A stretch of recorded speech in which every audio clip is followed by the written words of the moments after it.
I made them little niggas go hate when I tell them man in this bitch. I done been down bad in them trenches, had to ride with that stick.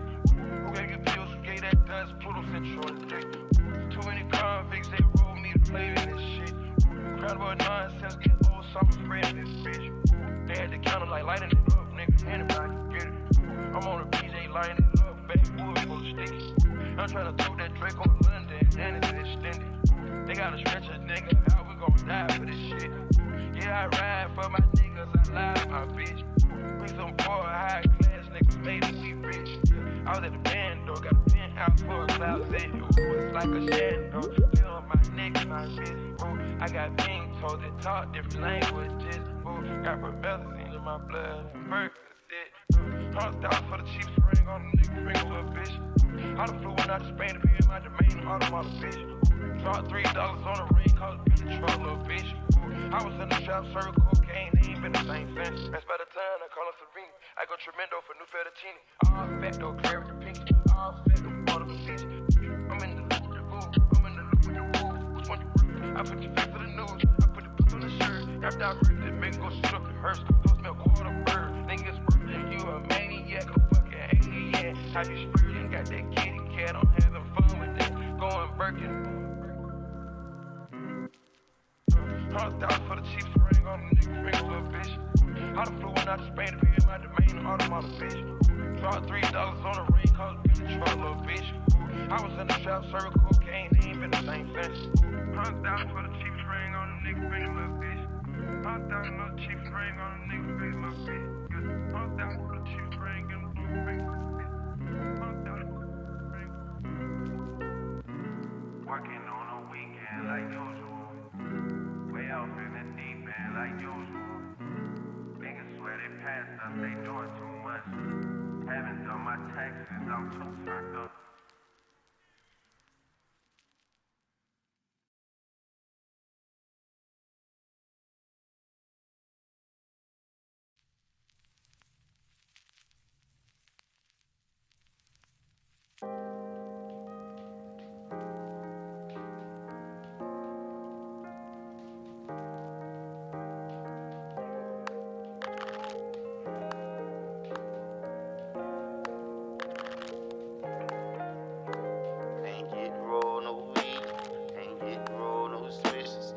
Locked up on Christmas, ain't get to see my niggas, ain't get to hug my mama, couldn't even give her no kisses, can't even post on my Instagram, cause these pussy niggas be snitching, everybody acting suspicious, might probably say that I'm tripping, when I'm all alone in my jail cell, I tend to get in my feelings, and all I smoke is that loud, don't pass me no midget, and I'ma smoke all of my pain away, cause that's the only thing they gon' heal it, I don't understand you women who go around pretending as if they really fuck with me. So I love them all from a distance.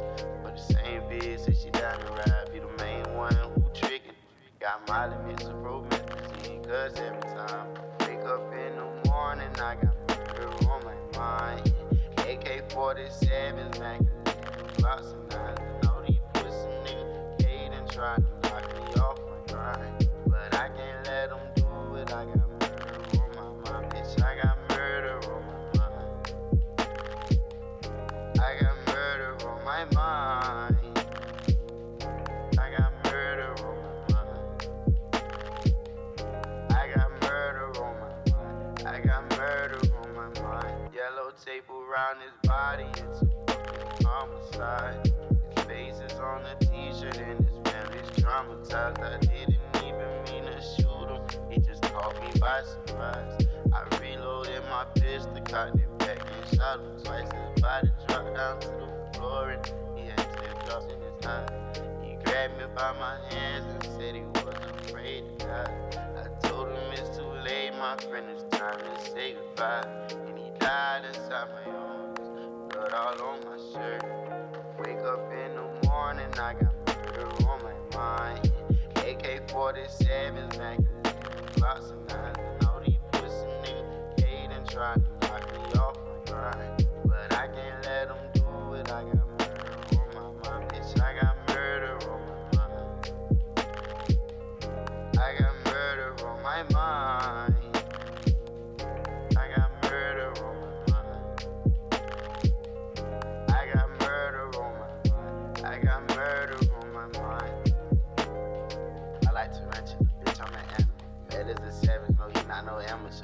ain't answer the fuck on camera. Bitch, I'm a murderer. Yes, yes, I might just kill the boy. Don't wanna kill the boy. Bacon must say he won't keep, we gon' grill the boy. I'm feeling so red, I might dip his ass in and spill the boy. Murder on my mind. Oh, oh, I got murder on my mind.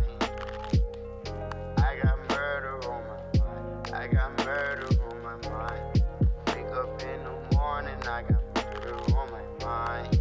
AK-47, Mac, lots of knives, and all these pussy niggas hate and try to knock me off my grind. But I can't let them do it, I got murder on my mind, bitch, I got murder on my mind.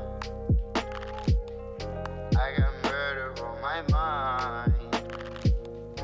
I got murder on my mind. I got murder on my mind. I got murder. Doing a quick test.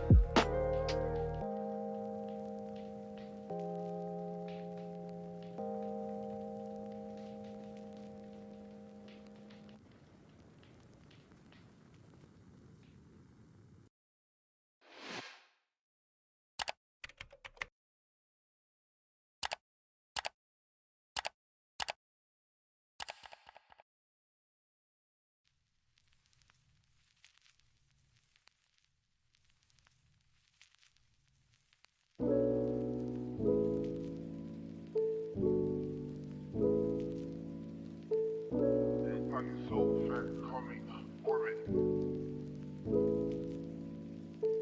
Gotta wait to meet no moves, I be loaded.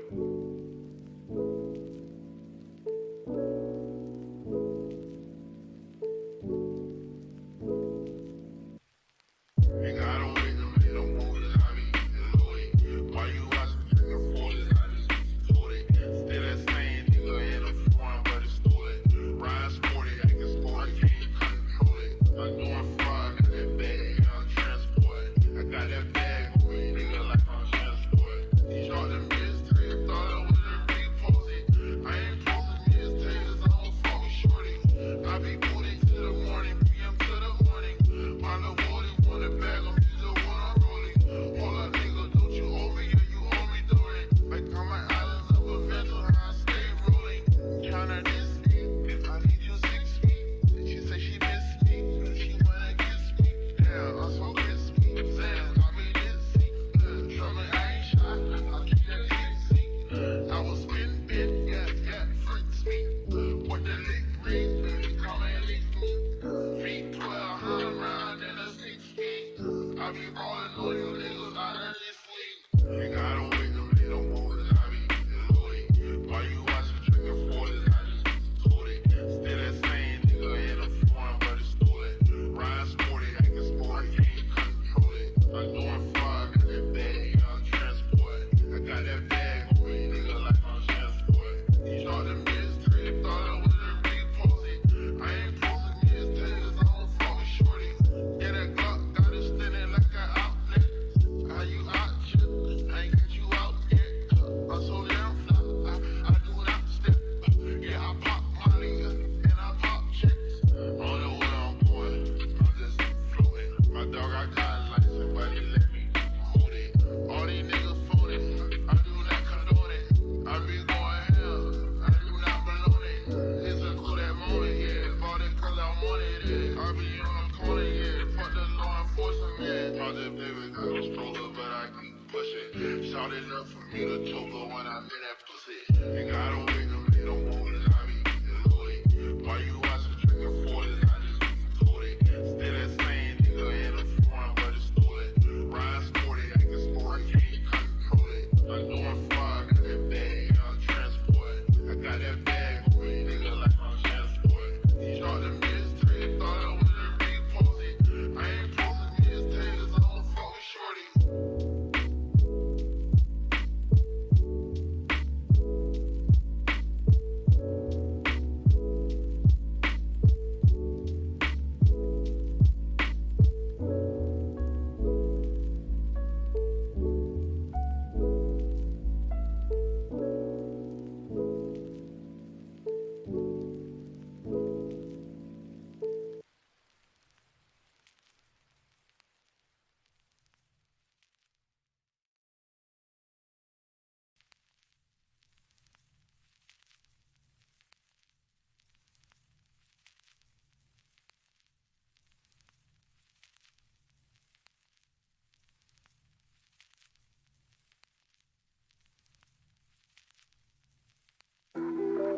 poppin'?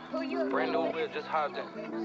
I got options, I can pass that bitch like Stockton. Just joshing, I'm spending this holiday locked in. My body got rid of them toxins. Sports in the top 10. I can put the ball in the end zone, put a bad bitch in the friend zone. This shit sound like an intro jet song, give me that tempo. So cool, he a fool with the shit. Told her don't let her friends know. In the building, I move like a dime. Eating fettuccine and Vincenzo's. Me and my amigos got that free smoke on the West Coast. Yeah, I'm talking about pre-rolls. Dark hair bitch, she look like she go. She do. Hometown hero, feeling myself, can't murder my ego. She heard my deep stroke, she said, babe, does it hurt when I deep though? Certified freak hoe, hang around dust and she learning my lingo. Back then, wasn't worried about me though. In the gym, trying to work on my freak though. Goddamn. Spending money at the club like Sam's. Yes, ma'am. She a little freak on cam. She don't put this on the ground. Little boys try this on the ground. Hey, I can't switch on the fan. Shit's hot, hit the switch on the fan. This where my head is. I feel resentment from every direction. Even some homies be wearing expressions. I be discouraged from sharing my blessings.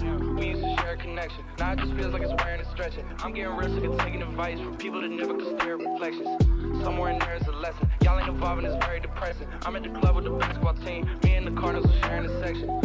Gotta cherish the present. I'm drinking water and wearing protection. Got a career and I'm very invested. Some people call it a scary obsession. I like to call it a passion. I can be sitting relaxing.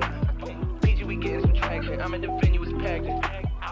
I'm digging her accent. I got a BB Simon belt on me and she tryna get it, I'm dancing. That's my type of distraction. That's my type of she Latin. Got my own flow and I'm about to get a patent. Brand new sheets for the bed, they satin. Y'all wasn't tuned in back then. My swag, they keep checking. I ain't doing no verse, quit asking. What's poppin'? Brand new whip, just hopped in.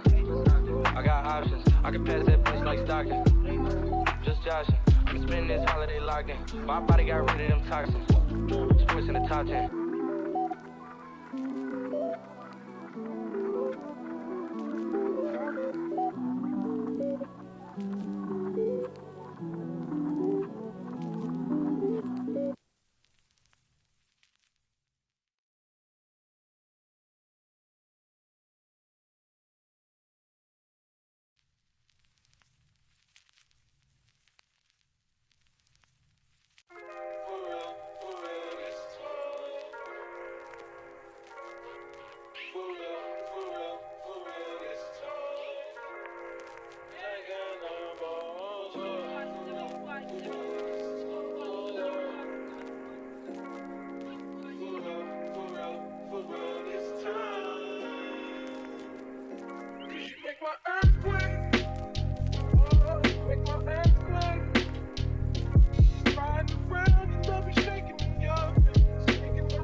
You make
I don't really care if I'm done.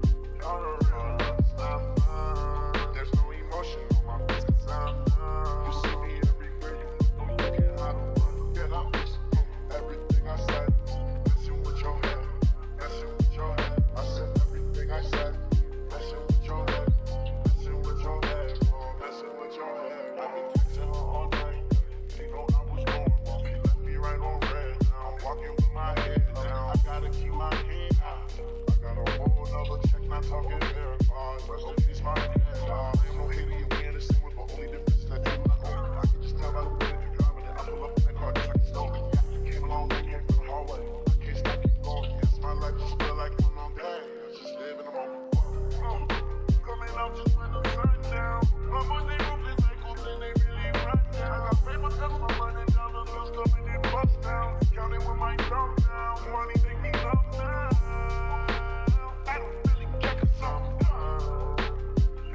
My love's not mine. There's no emotion on my face 'cause I'm done. You see me everywhere you look, don't look at how to run. Everything I said, messing with your head, messing with your head. I said everything I said, messing with your head, messing with your head, oh, messing with your head, whoa. I just got a picture overseas, looking at my watch and it's richer than it's green. I'm just smoking on that good, I'm blowing in the streets. You ain't in my lead, the numbers stuffed up in my jeans. Tell them you're the black, gotta stack back. No, I can't go outside, can't go outside. Yeah, so that girl, I'm not no fuck, this ain't not bad. I don't wanna get older, I'm still living in my life. Yeah, all my life, I just keep going. Don't worry about that, just tighten up and keep going. Cause she gon' ride me like wait for it. I'm thinking on her body until she don't make noise. Yeah. I don't really care 'cause I'm done. On the real, love's not mine. There's no emotion on my face 'cause I'm done. You see me everywhere you look, don't look at how to run. Yeah. Everything I said, messing with your head, messing with your head. I said everything I said, messing with your head, messing with your head, oh, messing with your head, oh. I said messing with your head, oh. Messing with your head. Yeah.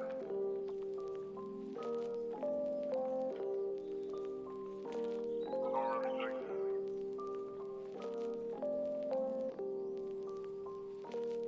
You fought too kind. You. Paying you and you. An experience of a lifetime. I see all of it. Yeah. I really appreciate you.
poppin'? Brand new whip, just hopped in. I got options, I can pass that bitch like Stockton. Just joshing, I'm spending this holiday locked in. My body got rid of them toxins. Sports in the top 10. I can put the ball in the end zone, put a bad bitch in the friend zone. This shit sound like an intro jet song, give me that tempo. Told Pooh, he a fool with the shit. Told her don't let her friends know. In the building, I move like a dime. Eating fettuccine and Vincenzo. Me and my amigos got that free smoke on the West Coast. Yeah, I'm talking about pre-rolls. Dark hair bitch, she look like she go. She do. Hometown hero, feeling myself, can't murder my ego. She heard my deep stroke, she said, babe, does it hurt when I deep though? Certified freak hoe, hang around dust and she learning my lingo. Back then, wasn't worried about me though. In the gym, trying to work on my free throw. Goddamn. Spending money at the club like Sam's. Yes, ma'am. She a little freak on cam. She don't put this on the ground. Little boys trying to diss on the ground. Hey, I can't switch on the fan. Shit's hot, hit the switch on the fan. This where my head is. I feel resentment from every direction. Even some homies be wearing expressions. I be discouraged from sharing my blessings. We used to share a connection. Now it just feels like it's wearing and stretching. I'm getting real sick of taking advice from people that never could stare at reflections. Somewhere in there is a lesson. Y'all ain't evolving, it's very depressing. I'm at the club with the basketball team. Me and the Cardinals are sharing a section. Gotta cherish the present. I'm drinking water and wearing protection. Got a career and I'm very invested. Some people call it a scary obsession. I like to call it a passion. I can be sitting relaxing. PG, we getting some traction. I'm at the venue, it's packed in. I'm digging her accent. I got a BB Simon belt on me. If she tryna get it, I'm passing. That's my type of distraction. That's my type of she Latin. Got my own flow and I'm about to get a patent. Brand new sheets for the bed, they satin. Y'all wasn't tuned in back then. My swag, they keep tagging. I ain't doing no verse, quit asking. What's poppin'? Brand new whip, just hopped in.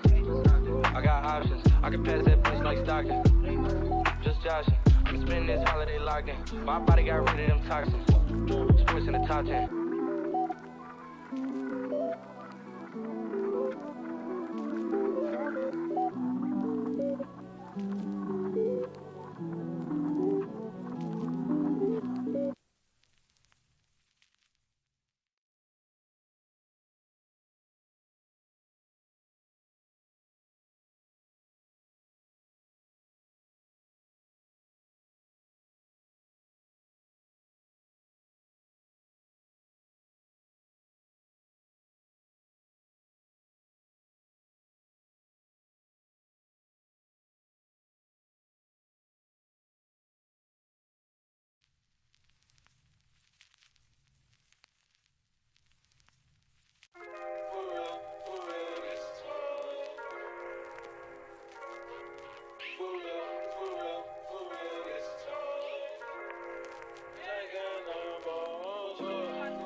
tryna beat the case, but I ain't beat that case, bitch, I did the race.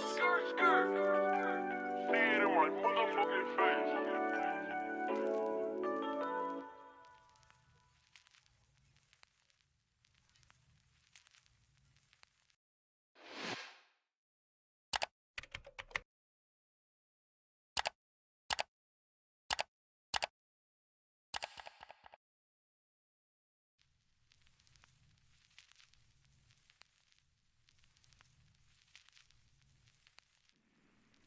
Yo, sing this shit. Are y'all fucking dumb? Eternal entertainment.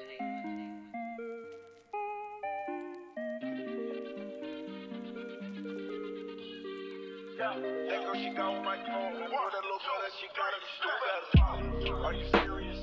I swear my money is serious. Okay, all my checks, I just be clearing it. She's on my dick, she get delirious. Okay, jump on the jet, so I'm clearing it. Okay, pop, but I'm not talking. Okay, smoke that boy just like a cigarette. If that boy try to make a fuck, I'm on some more other shit. I got a whole nother rich. I'm on a new level. I was fucking on your bitch. She was riding on my dick. She ain't get too left. Sweetie niggas, they bitches. I swear they all gonna bitch with my niggas. Gon' shoot at them. Niggas, they mad at my bitches. Niggas, they mad about that, but it's only if you let them. She say my name in her phone. Only thing she say be under is probably that you let her. No, I don't got problem alone. Only thing in my pocket is probably some blue cheddar. She try to leave me alone. Then she got right on my clone, and I hope that she do better. I know it's Gucci's on me, but when I got 50s on me, I call it shit blue cheddar. Jeremy's got all on my feet. I had a Google with me, so I call that girl Coretta. I am the richest nigga in my city. I can make it rain like no matter who's the weather. I know that girl, she got smacked, but when it comes to putting it together, she could do better. I sent that girl a DM. She ain't answer me, so you know that I gotta shoot you at her. Gotta shoot you at her. Gotta shoot you at her. Go. Stay with this blue cheddar. That girl, she got on my clone. I told that little girl that she gotta do better. Are you serious?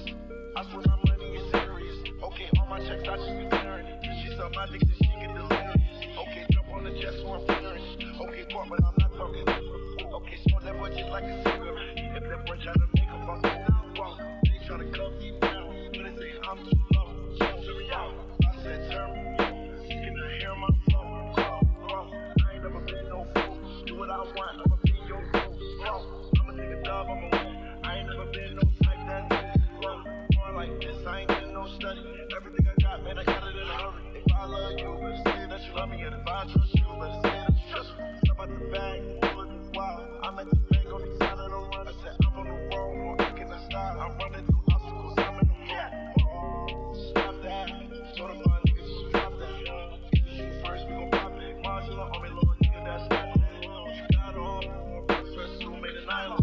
Say my rich girl, yeah, she say right on. When I hit that girl right with the lighter. When I hit that girl on. Gotta shoot you at her. Gotta shoot you at her. Stay with this blue cheddar. That girl, she got on my clone. I told that little girl that she gotta do better. Are you serious?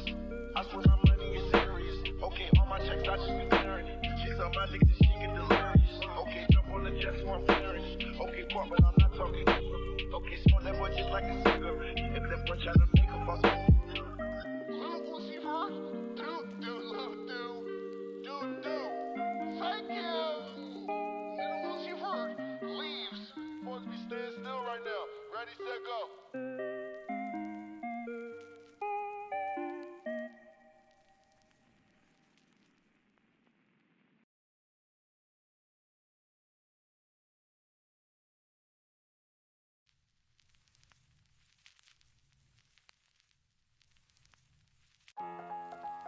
We be throwing money in a spiral. Every time the girl hear my song, yeah, turn her right into my hole. She shake her ass, do the eye roll. Got a skinny thong like a tie roll. I be blowing up like some pyro. 150, call it gyro. If she left with me, she go right home. And she riding me like a BMX. Missing 70 is for dino. I got two horns like a rhino. There's no way you can buy home. But I mention with this rhino. Just I opened up the side door, so you can hear it in the high note. All I know is you do it. You do it. You do it. You do it. You do it.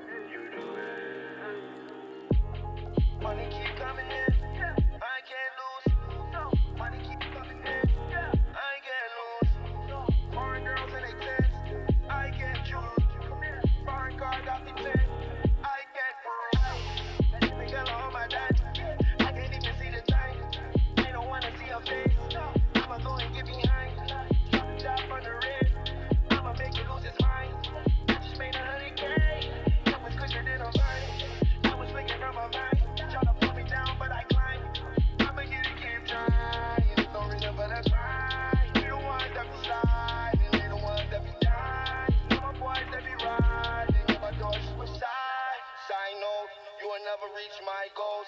I be walking with a slime nose, and I'm also walking with my side hoe.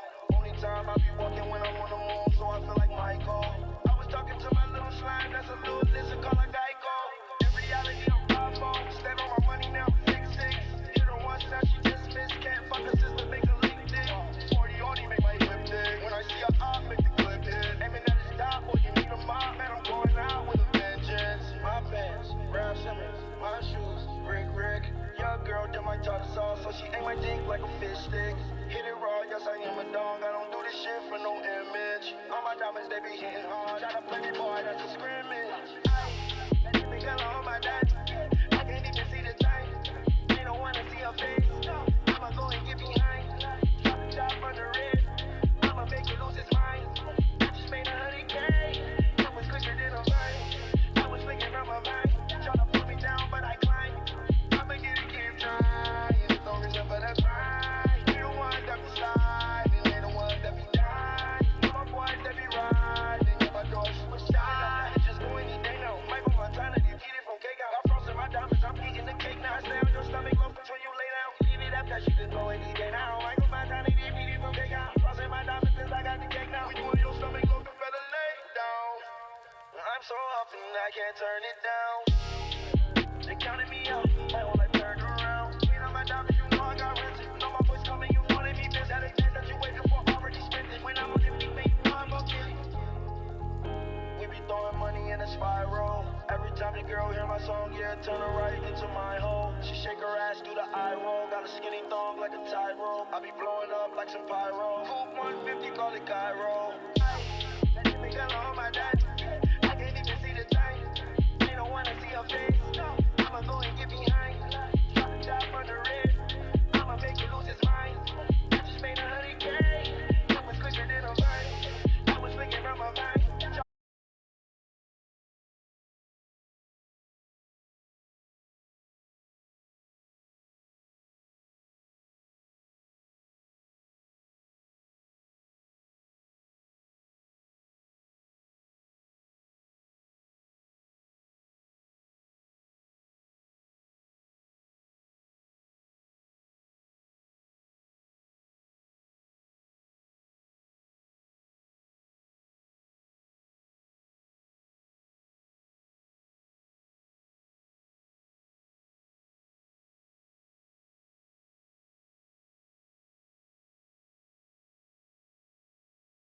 Welcome, ladies and gentlemen, to the latest Woke Bros. Of course, I'm with my brothers, my fellow comrades, Nando Vila here in Los Angeles, and Michael Jamal Brooks on the planet of Brooklyn.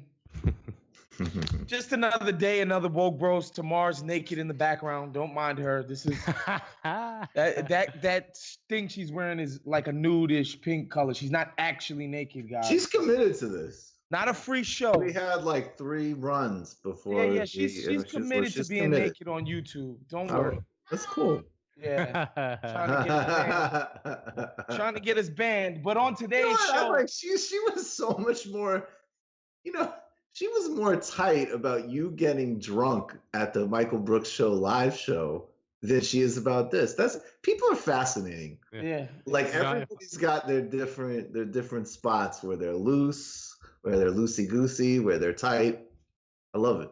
I wish I would have known there was going to be nudity on this show, because that way I would have promoted it more aggressively. Right, exactly. I would have been like, guys, there's going to be fucking naked people. Yeah, the show is going to grow. Yeah. On today's show, Jordan Doc in lingerie. Jordan Doc lingerie. Just the politics of athletes, the double standard that Black athletes face when it comes to political issues, social justice issues, what an athlete's role should be. Just, those last episodes were very fascinating in how they tackled Jordan and how he handled a lot of that stuff. And when he was at the absolute apex of his career. So we're going to get into that. Of course, it wouldn't be, a Wednesday afternoon if there wasn't a story about the Dems being in disarray. But what else is new? It's sort of like the sun rising in the morning or setting in the evening. The Democratic Party will be a complete and utter rudderless mess That's gonna go without saying. So we're gonna touch on that a bit. But first, Mike, Nando, you know, the last episode of the Last Dance, or I think it was episode 5 where they tackled it. They talked about Jordan's sort of, strident apoliticism, right? And when he was at the apex of his career, where he went out of his way to straight up not talk about anything that could, sort of ruffle the feathers of people who we call the mainstream, which is just innuendo for white people. You know what I'm saying? Like that's just what it is, right? When people say stuff like mainstream or um the general public or whenever they're saying stuff like that, we know they're talking about, white breads. Jordan would quite savagely, to be quite honest, he stayed completely away from all of that stuff. And I think what people lose in a lot of this, and I want to get your thoughts about the hypocrisy of, nobody ever goes to Larry Bird like, yo, didn't the Ku Klux Klan start in Indiana? What's up with that? Like, nobody's ever said that to Larry Bird, right? Like, yo, cops be tripping, Larry. Like, nobody's ever done that. But what I was going to say is that what people don't realize, and I think is very important, is that during the 1991 season, which was the first championship year for Jordan, which is essentially when he became a made man in the NBA, the basketball world, and was cemented as the guy unequivocally, his salary was $2.5 million. Like, that's nothing Crazy. to sneeze at. The three of us, if we woke up with $2.5 million in our bank this year, would be throwing parties and doing backflips and be very, very, very happy. I would be about really it. concerned about the growth of the Patreon if it dipped like that. And he which is a nice amount of money, but let's face it, that year I think it was reported that same year he made about 23 million off the court, right? And how you make yourself appealable on Madison Avenue and, get Wheaties covers and Gatorade commercials and be like Mike is not by being some freedom fighter. Like literally his financial freedom and security was predicated on being liked by white people. Like, it's not like today where somebody like Dame Lillard, who makes the All-Star team every year, is an All-NBA player, is a great freaking player, right? He's not even the best player at his position, one, and nobody would ever make the argument that he's the best player in the league. He's on a 6-year deal right now that will pay him $246 million, right? And so it doesn't matter. It doesn't matter what he says in public. Like, none of that shit matters. He's completely set for life by just hooping. He has a nice Adidas deal, and I'm sure he does other things that he makes more money on top of that, but just doing NBA stuff while not being anywhere close to the undisputed king of the NBA, he's on a deal that's going to pay him $250 million. A $250 million. $250 million. Okay. And so the space that these guys have to operate is just much different than the paradigm that Mike was dealing with. And that's not to make excuses for it, because even after Mike became hyper secure and became a guy who's making $100 million a year, even to this day, he's still not somebody who's going out and being, at the front of, police brutality or things of that nature. And of course, somebody like me as a black man, I would love for Mike to lend his name to important shit. It would mean the world to me, and I know it would mean the world to a lot of black people. But this idea that people, specifically like white dudes, like, bro, go talk to Tom Brady and ask him about the police first. And it doesn't even have to be stuff like that. Like, you wouldn't even ask a poor white person to talk about, opioid addiction or any of that stuff that goes on in poor white communities. You never would do it. So I want to know what Bill Brady. I want to know what Tom Brady has to say about opioid addiction. I would love to hear it. It'd be funny, but go ahead, Mike, please. I know. So okay. So we're gonna go to the general population first. I'm sorry. Are you stupid? I'm just being stupid. Okay. I think that look, I think everything you said is true, and what also annoyed me as I was watching it was that because I really am not into individualizing politics. So I think even when people say, okay, look at LeBron versus Michael Jordan, and look, I'm happy to stipulate. LeBron seems like a nicer person who's more in tune with the well-being of other people, right? He doesn't, he seems like he's got a different personal sort of outlook than Michael Jordan. But there's no question that LeBron, a couple years ago, Nike put out a Black Lives Matter themed ad with LeBron. It wasn't, it wasn't explicitly political, but the iconography of it, the visuals of it, the spoken word track over it, that's a Black Lives Matter ad. Nike puts out a statement on its website embracing that movement. Colin Kaepernick, who absolutely paid a huge price in the NFL, and I'll say big market difference too between the NFL and the NBA, he gets embraced by Nike. And I'm not saying this to in any way take away from their personal actions, particularly Kaepernick, who absolutely paid a professional cost. But we have to look at the whole landscape as just being completely different in terms of what is and isn't facilitated from brands themselves. In 1990, Nike's saying, the fact that we hired Spike Lee and did an ad built around do the right thing, this is as radical and cutting edge and cultural as you're going to get. And so forget talking about campaigning against the segregationist senator like Jesse Helms. And I think, so to me, it's, let's look at the big picture of where we're actually at in terms of market realities, and what kind of facilitate and how that facilitates different behaviors or not versus the individual athlete. And then through that, in a way, it becomes, if you have that lens, I find as I'm watching this documentary, the constant hyping, like Michael Jordan has a literally impossible task, not just politically. Be like Mike. The anchors will say he is God disguised as a human, that his eating at McDonald's or drinking a Gatorade or lacing up Nikes is metaphysical. So they harass this guy for going to Atlantic City or putting some cash on a golf game. That the entitlement over him was bananas. And I actually see, and yeah, particularly, I mean, it's very easy to caricature, but of course you do see the liberal white dudes, with the like, Muhammad Ali said, I'm not going to fight the Viet Cong.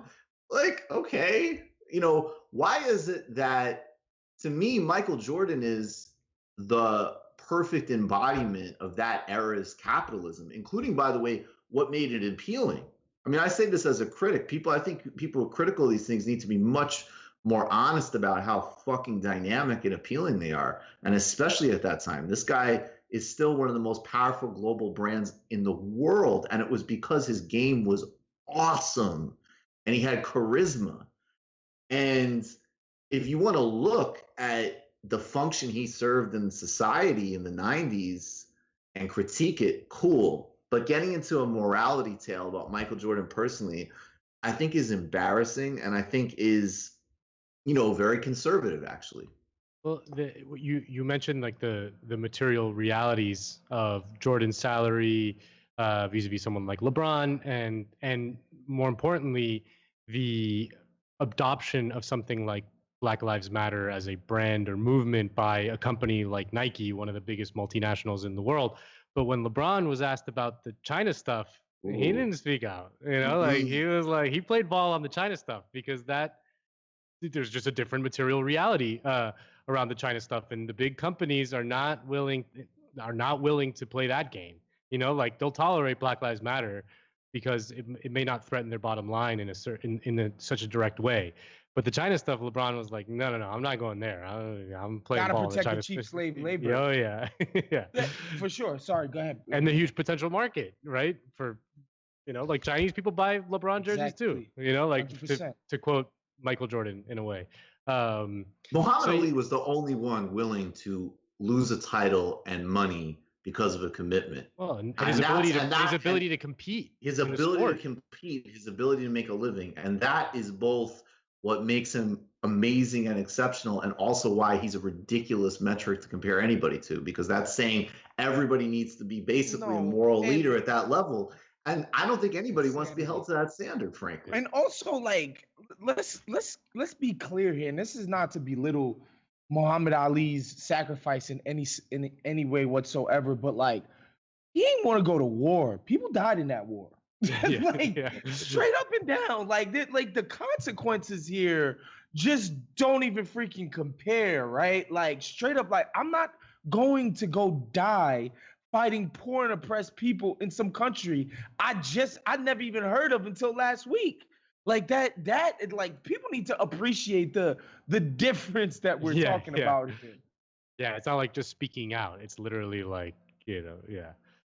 No, I mean, it is also like, Jordan won his first title in 1991 when he, like, as you said, when he became a made man, when he really truly became that global icon. And I don't think it's a coincidence that it came, right at the end of history, as they call it, like the height point of neoliberal era, the death of the Soviet Union. He is a product of his time and place in so many ways, like that was the epitome of, in a way, like a certain type of American capitalism and its like sort of global reach, so he really was like the first global brand athlete, like the Nike deal with Jordan was the first of many that would have then come for other athletes, but he was the first. He was the first one that became a product, in sort of capital. Like, Larry Bird wasn't a product, Magic Johnson wasn't a product, even Muhammad Ali wasn't a product. Michael Jordan was a full-on product around the world. And they show in the Converse ad that in the 80s that they're all in. Yeah, exactly. That wasn't, Scottie Pippen or whoever, whatever other athletes Nike had in the contract were not in Michael Jordan's freaking Spike Lee commercial. Okay, it was Mike, because I'm saying that like hokey one before Mike got his contract, where they show you like these are the monsters, like Larry Bird, Magic Johnson, and probably Isaiah. I don't remember everybody. It was Bernard but King, I believe. Yeah, like the best. And it's like, this is a group of guys who are the best, and they're going to do a goofy rap about Converse. Not, this is a template for, and then Agassi gets it to like, these are like the God men. And we're doing like these sneakers can make you superheroes. And the thing about, and I'm glad you brought up the LeBron thing, because that brings up something similar to this. In a sort of double standard, right? I think what a lot of people didn't realize with LeBron is that, one, again, people love to not mention this, but he was actually in China when they were asking, when this shit blew up. Like, he was actually there after Daryl Morey, a white executive, shot off an errant tweet that pissed off his employer's business partners, like straight up and down. Like, and I think a lot of people don't realize two things. One, the labor dynamics at play here, right? Like, LeBron is just straight, like, the players are mad, like, yo, this dude is in management, and he straight up cost people money. He took money out of people's pockets.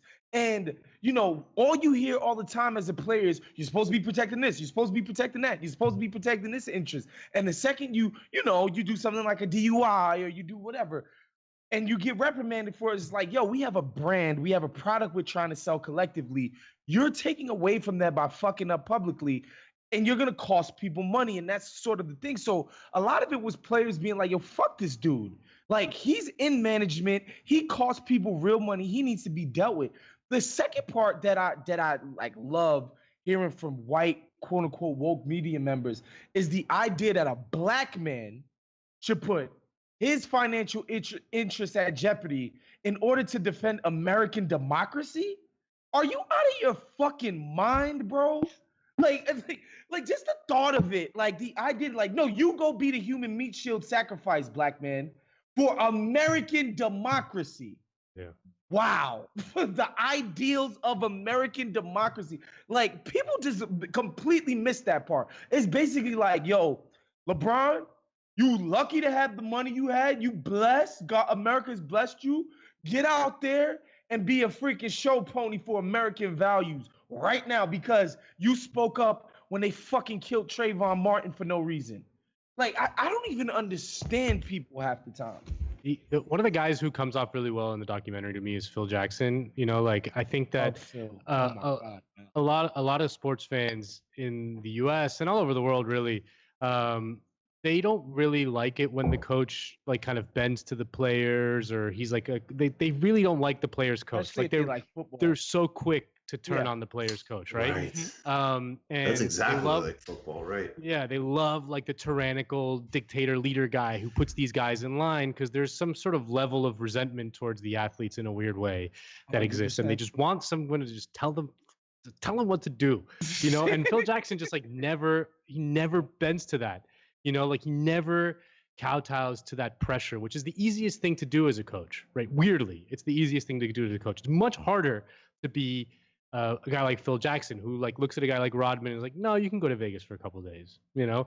Or like the Atlantic City thing blows up with Michael and he talks to Michael and he's like, and Mike's like, no, I just went for a few hours. Like, and he's like, okay, yeah, no big deal. Like nothing, you know, like no like big showy fine or anything like that. But I think it plays into that dynamic of that they want there's some sort of degree of wanting these players to pay for something or suffer for something, you know, like, and that's why, like, when you see a guy like Phil, who's so comfortable in his own skin, right? He comes off as like, he doesn't need to show that he's the boss, you know, like he's fine letting Michael take all the credit and all that stuff, you know, like it got me thinking a lot about that dynamic about just like the dictator coaches that Americans love. And it is interesting, yeah. And then he's also the one that lets that basically because of that though, Mike gives him just a huge amount of deference, and they actually let him coach because he isn't doing all of that. And that was, I mean, I read I think it was Sacred Hoops or something, I don't know, some like 90s Phil Jackson book, and it's good. It's a good book. Like it's fun to read, and just there's little things in it like Phil's kind of, you know, he's not into packing guns, but also a lot of the guys on the team have stalkers and are freaked out. And it's just, you just recognize in all these little ways that, I think that was the book, I read it years ago, but he just had an open dialogue with them. Yeah. And I think and it's so funny because it seems so simple, but, and also the other stuff too, I want to emphasize for people, maybe because it, you know, it speaks to the hippie in me, but now everybody knows like, oh yeah, like help athletes, and you know, everybody's got a whole like, you know, everybody's trying to meditate or do yoga or whatever. When he did that in the 90s, that was still weird. Like that really was weird. Still like actually a challenge. Like this idea that the best basketball team in the history of the planet, as part of toughening up and dealing with the Knicks and dealing with whoever, is, you know, we're going to learn how to breathe. I thought the dynamic with Dennis Rodman was cool. And I also thought through that, it also showed you, this does a really good job in not showing, like, it isn't like, no, Michael's secretly a really nice guy. It's just what you'd expect, that no, Michael, like everybody else, is a very, more complicated than most because he's more talented than most, but you have moments where you're like, wow, Mike's an asshole. And then you have other moments where you're like, his level of tolerance and patience, even around Rodman, it's amazing. Like, that's not a tyrant of your teammates at all. That's like, this guy is going and being ridiculous, like in the middle of a season. But hey, we understand. We get that he's got a little bit of a different flow to him. I thought parts like that were very beautiful. And that does come from Phil for sure. Yeah, and I mentioned this, that was one of my very early takeaways from the doc, is just like listening to Phil Jackson explain his philosophies as far as like leading the team and basically having this completely humanist approach to, you know, managing the personalities of these players that he's gonna be spending all this time with. It's like, yo, I'm individualizing my approach to everybody. Like Nando said, like, this isn't some one size fits all operation here. It's like I'm custom fitting my approach to each and every person's needs. Like that is incredible to me. And you know what's so ill too is that it's sitting side by side with Mike's approach, which is obviously the complete opposite, where he's just like yelling at Will Perdue and Bill Wennington and, you know, making fun of Horace Grant for passing up open looks. And he's just this ruthless guy. And I think, you know, a lot of that stuff just gets on my nerves. I always feel weird when like sports media types refer to another dude as an alpha. It's just like, it's awkward. It's just awkward. Like, what? Why are you calling another man an alpha? Like, it's just this weird thing where like, no, Mike is great because he's an asshole. It's like, well, I mean, did Tim Duncan have to do that? He won 5 championships. His teammates seemed to love him. People loved working with him. He didn't need to do that. People a lot of times conflated Mike's like personality quirks with the reason why he was a winner. No, he worked his ass off, was really talented, you know, and made shit happen. It's not just because he was some really hard driving guy who was a dick to everybody and blah, blah, blah, blah, blah. Like, it's so, you know, it's so ridiculous at times the way. Well, people love that Michael Jordan, Steve Jobs, like, this gives me all the permission in the world to be a fucking dick. And I almost certainly don't have any type of creativity or talent. But Right. what did you guys think about because I don't know like, Waz, you might be best positioned on this. Like, I know they're hinting at it and they'll unwind it, but can you give us a hint as to what what was the extent of the beefs with the front office? And how could the owner of the Bulls, like, I get that there's a little guy that Mike is mean to, and I'm sure that Phil Jackson and he bumped heads, and I get that he didn't get his credit and he was disrespected, but he was also clearly an incredibly insecure lunatic. How does the fucking owner of a team like that let some guy in the front office dictate that the best coach in the game, maybe in history at that time, he's just like, this is definitely his last year? Like, the whole time I'm watching the documentary, I mean, obviously can't last forever, but you're watching it and you're like, there isn't a couple of calls to be made here that gets Scotty another 20 mil just to make him happy, that doesn't even do anything else for Jordan. It just keeps him with Phil. And then, actually, because Entourage is on my mind, it reminds me of that scene in Entourage where it's like they don't want to do some movie. They finally agree to it. And Ari's like, okay, I'll have the studio cut you a $3 million check. How horrible. Like, Phil Jackson will come back and you'll win another championship. How horrible. Like, why? So I think what a lot of times, especially with these owners, like Jerry Krause could be his meat shield. Like, Jerry Krause could take all of the hits. Like, that's the role that he serves for Reinsdorf. So that's the trade-off that he's taking. He's like, I never get killed in public. I don't have to be the bad guy when it comes to negotiations with Phil or Scotty and all of these things. Everything gets blamed on this guy.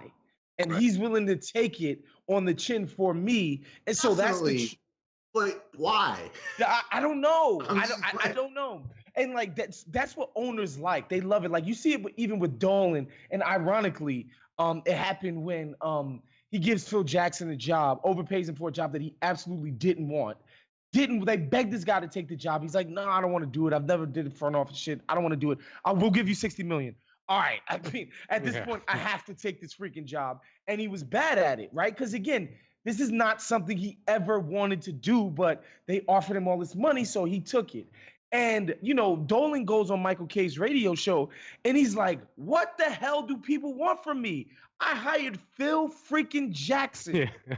11 championships. I did that. And people are still coming at me like, that's how these owners' psyches work. Like, no, I get all that, but I'm saying it's a win. Like, I just can't, like, this is the best team in history. Well, okay, what's for Krause, the rush to break it up? But it's the Krause. That's where the Krause element comes in. Yeah, what's that He did not draft Michael Jordan. Yeah. Jordan's not his guy. So he doesn't see these victories as his own victories. It's an ego thing. It's like he's eager to start another thing that he can take full credit for. There's that scene they show after I think it was the second championship against Portland, where Jerry Krause is like, man, what a great organization. I mean, the front office staff, ownership, really a top-notch organization. And you know, the guys are great too. The players are, but the organization, oh my goodness, what a great organization. Team is good. Best organization I ever seen. The organization, I mean, with that line, Michael Jordan earned himself like 30 short jokes in my book. I mean, when he popped his first one, I was like, that's kind of mean. And then after I heard that, I was like, the level of insecurity in this one man is incredible. And that's what it is, Mike. It's like this guy, Phil's getting all the credit managerially. How does the owner let that happen? Like I said, like to the owner, the trade-off is worth it. He's a good meat shield. Say, okay, I can get another meat shield, but I can't get another Phil Jackson or another Michael Jordan. He doesn't get that. He doesn't for whatever reason. And you gotta understand, when it comes to a general manager and the owner, there's this sort of symbiotic relationship. Whereas with your coach is kind of adversarial. Right. He's kind of seen as like the mid-manage, like your coach is not mid-management, mid-level management. He's part of something different. He's not a player, but he's definitely not part of mid-level management because again, he's hired by the GM. And by the way, Phil Jackson got paid more than Jerry Krause. So there's all of these things, these sort of ego dynamics at play here that, again, I had the same feeling as you, Michael, when I'm watching this. I'm like, why would I break up a team that has Michael Jordan, Scottie Pippen, and Phil Jackson on it after a third consecutive finals? Like, and the proof is in the pudding, by the way. They've never done anything since. They never built. Krause never built another winner ever. The Bulls barely been in the playoffs.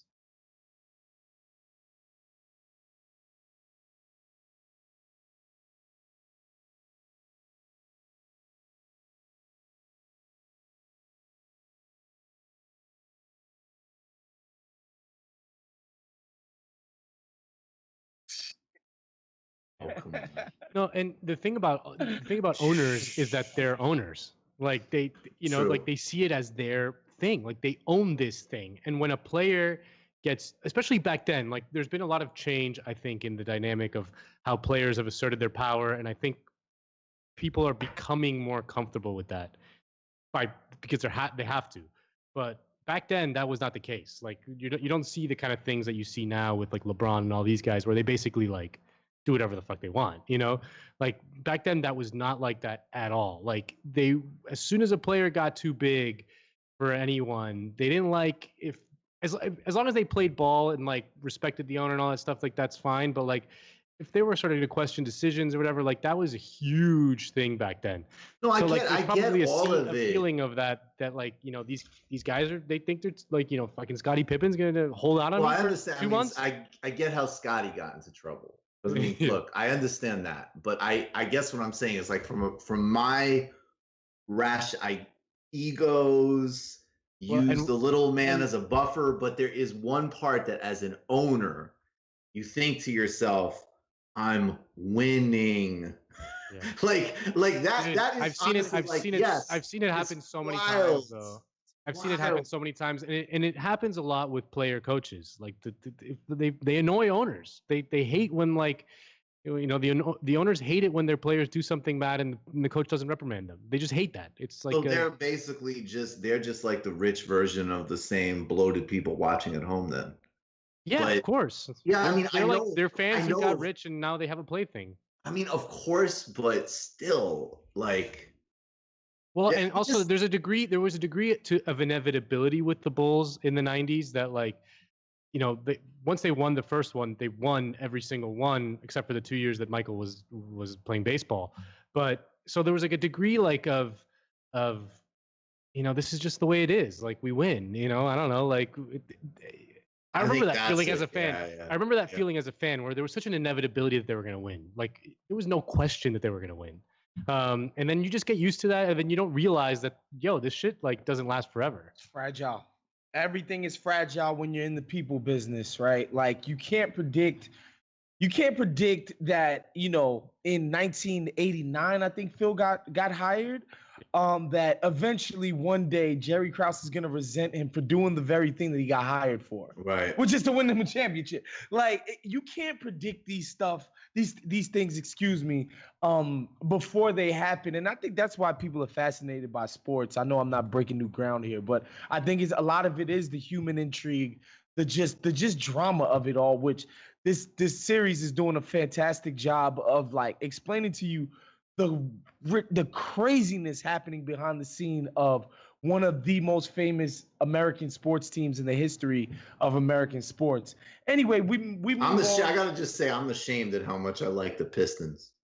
Well, and down to the fact they're having a bit of a resurgent moment, looking Mike. like a Gambino associate. They're just out injuring people. Yeah, they remind me of ruthless. Chaney for Temple, man. John Chaney. Oh, I love John Chaney. Love the John Chaney. He's not even. I mean, look, Temple's a good team, but that's not an NCAA winner. And he's just like, yeah, I don't like that kid. Go out there, break his fucking ankle. I sent the goon on him. He literally used the word. I goon. sent the goon on him. Yeah, John Chaney's a legend. Missed that guy. Remember that press conference where Calipari, the dynamic between him and Calipari. I won't get too into tangents, but when I was a little kid, I mean, UMass was an amazing team, and that rivalry was very serious. Yep.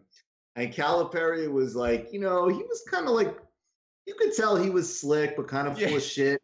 And Chaney was, for better and for worse, hard on your sleeve, completely upfront guy.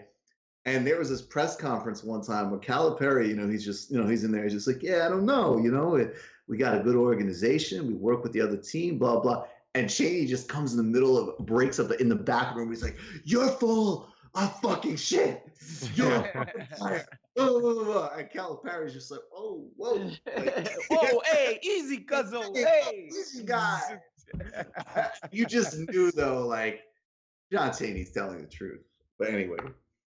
Okay, so, again, it wouldn't be a Woke Bros if we didn't talk about the Dems and their disarray. I know Mike is more annoyed by people who are annoyed by the Biden situation, which I think is like, it's funny. This is just classic Democratic Party, liberal establishment, self-harm that's so easily predicted.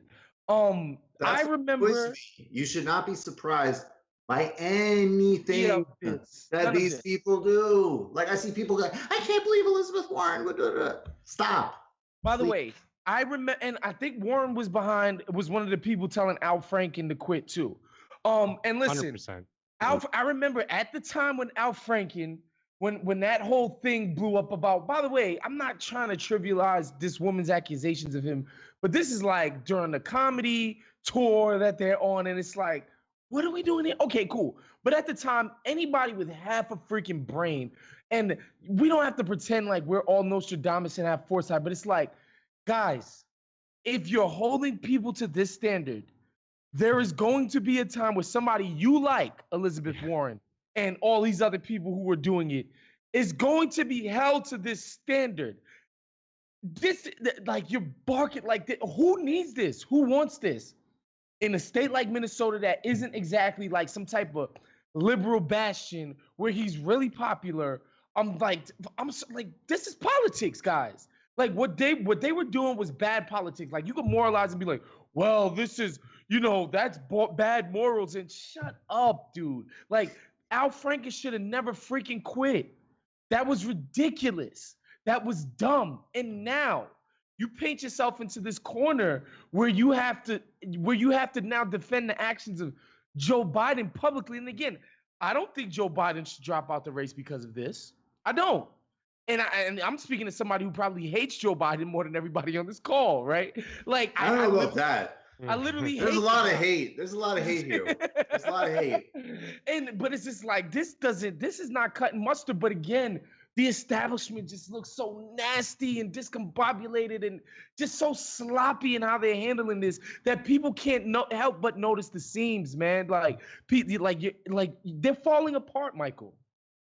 Yeah, they're definitely falling apart. But I think like this was, and actually Ryan Grimm pointed this out. We had Anna and I had him on the Jacobin show where he's like, part of the problem is that there was never a discourse that went in conjunction with this, with the idea of people having sincere apologies, people changing, also making obvious distinctions. I mean, ironically, and of course it makes sense that after the Democratic establishment uses this kind of rhetoric to try to destroy Bernie Sanders over a conversation that I have no doubt never happens, they will actually defend and look the other way on something that is like actually really serious, right?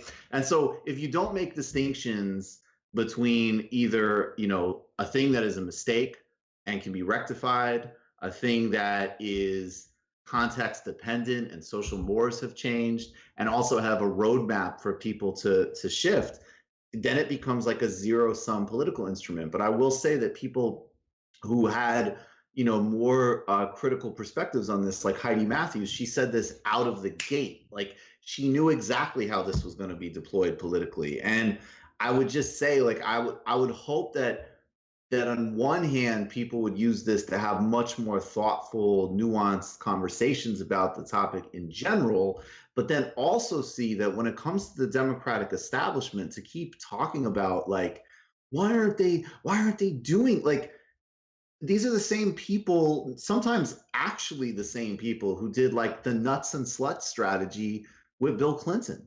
Like this is politics, and that's how they and I feel like, again, it's like what I'm always banging on about. Can the left on one hand get way less puritanical, more humane, and take seriously the ideas of restorative justice and so on, and then on the other hand become a hell of a lot more cynical and Machiavellian? Because just as like look, this is an important story, and I'm very glad that she's telling it and it's being reported, but like this is not going to get Joe Biden out of the race. It's not going to have any significant electoral impact. And that's another thing. I don't think people care.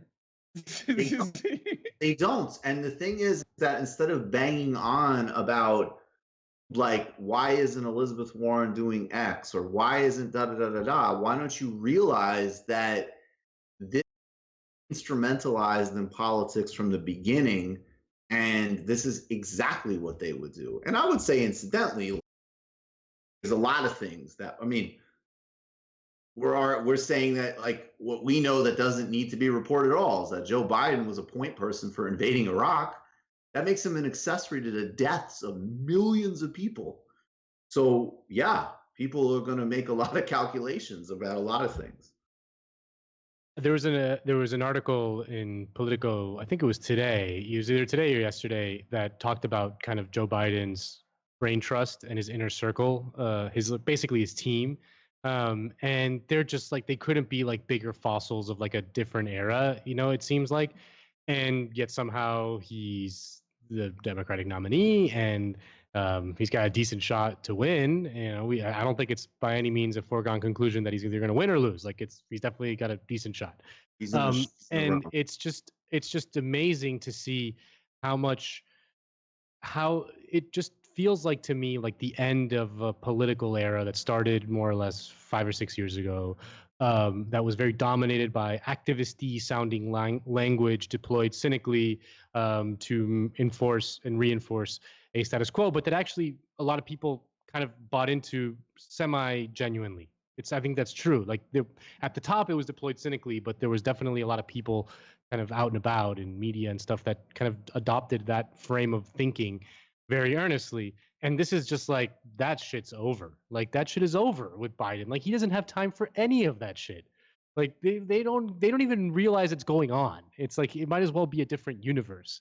And it's just like, and especially that was true before this Tara Reade accusation, but now with this Tara Reade accusation, which is just so they're just so blatant in just completely reversing course on the last, whatever it is, 3 or 4 years of the discourse, that it like no one will be able to take, like, I don't see how anyone will be able to take this kind of thing seriously. But you got to invent a better discourse and something that's much more sophisticated, not just point at, right. And I feel like and I think the thing that, what concerns me is when people point at people who are never and should never have been expected to be like coherent about any. I mean, dude, we had, Hillary Clinton deploying this kind of rhetoric. Her husband is on What does fucking intersectionality? Jeffrey. Yeah. What does Jeffrey intersectionality mean Epstein's- to you in 3 emojis? That's the greatest Hillary Clinton It's like, tweet and of all it's time. like, again, on one hand, it's like a broader critique that people like Heidi Matthews put forward, which was important, and then it was also just like, get real about the politics of this, man. Yeah, I just want to say one last thing. Obviously, we don't agree with right wingers on much, but they do get one particular thing right, and that's that Democrats are full of shit. Like that is the one thing they completely understand. They see through all of these people. They're like, Chuck Schumer, Nancy Pelosi, y'all supposed to be some party of the little guy, and y'all love working people. You're full of shit. They completely get it. They're completely right. That's the only thing I will say. Right wingers, they have clarity on. Like, I may not know a bunch of things, but they're like, yo, that person I'm watching right there, full of it. Is just a lying sack of shit. And that's all I'll say for that. Do you guys have anything else to add here? I gotta duck out. Mike, you want to plug some stuff really quickly? I know you got Jacobin on the weekend. Lots of cool stuff with Blue Jacobin TNBS. show with Anna Kasparian. Check it out. We're live Saturdays, 1:00 New York City time. You can also, of course, go and go to patreon.com/TNBS. We're also doing we're doing a TNBS Sunday economics series and a bunch more coverage of China, all sorts of shit. Come check it out. It's a good show. And these guys, and matter of fact, I think we're going to do like a crossover show with both of you guys on soon, which I'd like very much. Nice. Please, that'll be fantastic. All right, perfect. All I got is a stupid entourage pod that both of you guys were guests on. Fantastic. That's a great pod. That was so awesome. And I'm rewatching that whole show. Thanks to me. Awesome. All right, talk to you guys later. Thanks you guys for watching. Make sure you check out the mailbag, bomb episodes, everything, man. Check out the whole Count the Digs feed. Become a Patreon. Talk to you guys later. We're out of here. Thanks, guys.